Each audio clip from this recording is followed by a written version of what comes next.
So now we're going to be getting into this. We're on Smashville Cloud Corrin.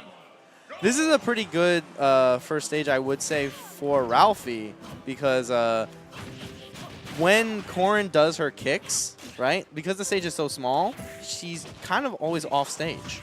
Yeah, she usually has to sort of pick one specific direction, yeah. which will let Ralphie have an easier time punishing it. Mm-hmm.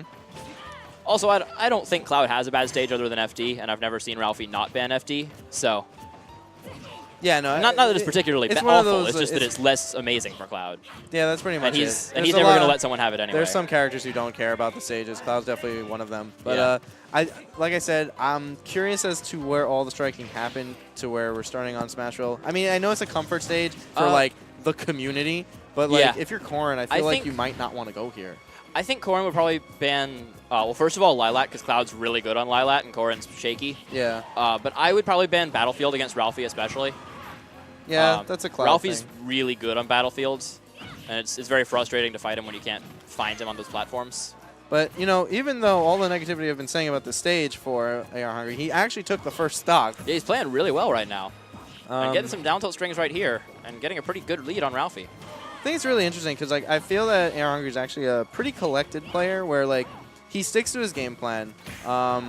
He doesn't really veer too much from it, but that's one of his strengths, where it's one of the things that, like, if you think you get into someone's head, no. Yeah. You know? And Ralphie loves to get in people's heads, so. Yeah, like, Cloud's such a momentum character. Like, once he gets it, it's ridiculous. Yeah. But Arhungry doing a really good job. I played him a long time ago. I was really, like, as you said, it was really just he always has that mental edge. Even when you think you have the advantage, he's still thinking the same way, and he still knows exactly what you're doing. So, ooh, okay. Is that going to be it? Yeah, so a 2-stock, game 1 for Arhungry. All right. Come on, New York. Damn it. Anyway, nah, is Arhungry not New York? Yeah, he's Jersey. Oh, okay. All good fun, though. Get him.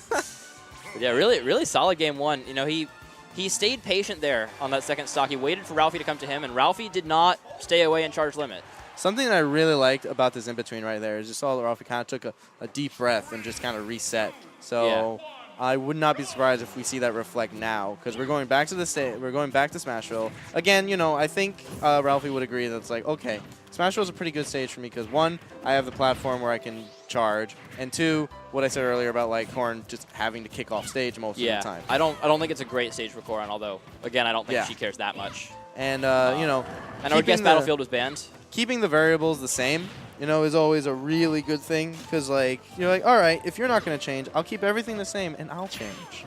So we're going to see how that goes. But we're kind of seeing a little bit more of the same right here.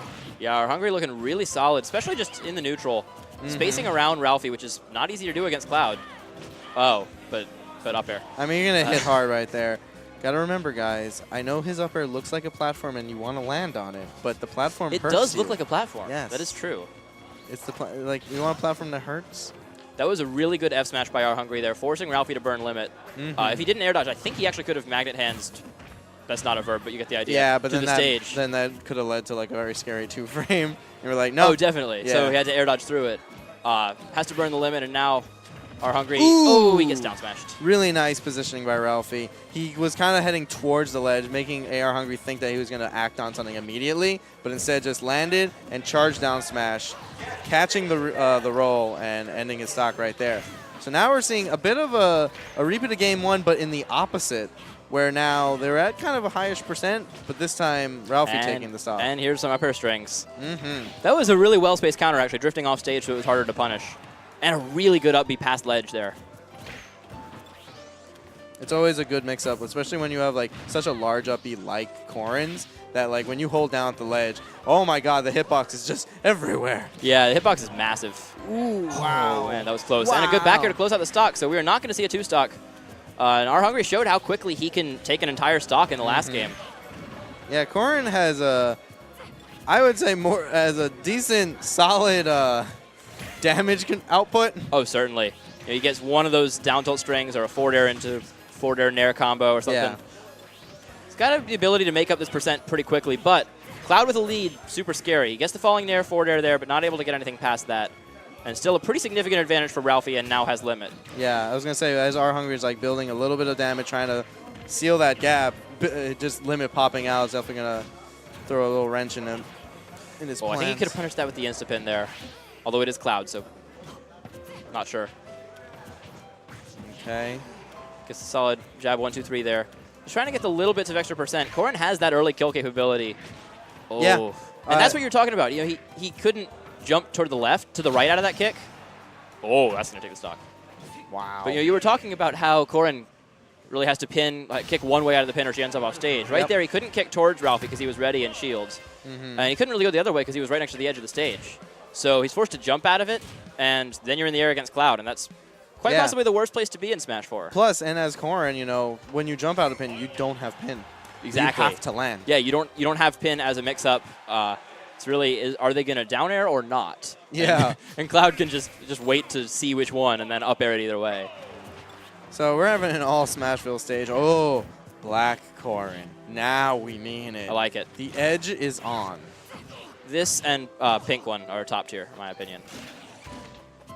I don't like any of her colors. I kind of just don't like the character. Does that have anything to do with the Corrin Kirby matchup? Anyway. So, all right, pretty even damage output from both of them here. Gonna have a bit of a trade there. Oh! So Ralphie trying to go and punish and intercept with the up air, but you know, a little bit too little, too late. I say this every time I commentate a Ralphie set. You know, he's so good when he has the advantage, and then as soon as he's not sure what to do, he just up airs, and it's not a good panic option sometimes. It is a great panic option. Platform, guys. But he was to the side of him there, is my point. Because yeah. you know, if he falls with it, that's good. He has that weird Z-axis thing on his legs, and it's a big hitbox. But he sort of defaults to it, and he had the up air hit nowhere near Corrin really. So he's going to get F smashed in the same situation we saw in game 1 where he was forced to burn limit. That time he tried to be aggressive and not burn limit, ended up costing him the stock. And now, again, we're seeing a situation similar to game 1. He's having trouble getting his first stock off. Ooh, falls out of the limit cross slash. That's going to be a really bad thing because now he's both loses limit and like any sort of pressure that comes with it. Good mix up there.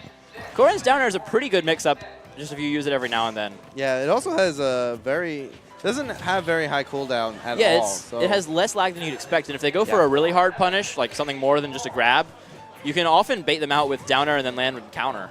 It can be a surprisingly useful way to take stocks. So again, Arhungry it was kind of in a rock and a hard place where he pinned was going to put him in a bad situation. So he had to jump out of it, and Ralphie saw that, so he kind of just like ran up closer to him, knowing that he was going to hesitate and apply a little bit more pressure. And also in that situation, it looked like Arhungry wanted to wait it out and sort of wait for the pin to run out on its own. Why? What was that cross? I think he was just like, I need to slow down.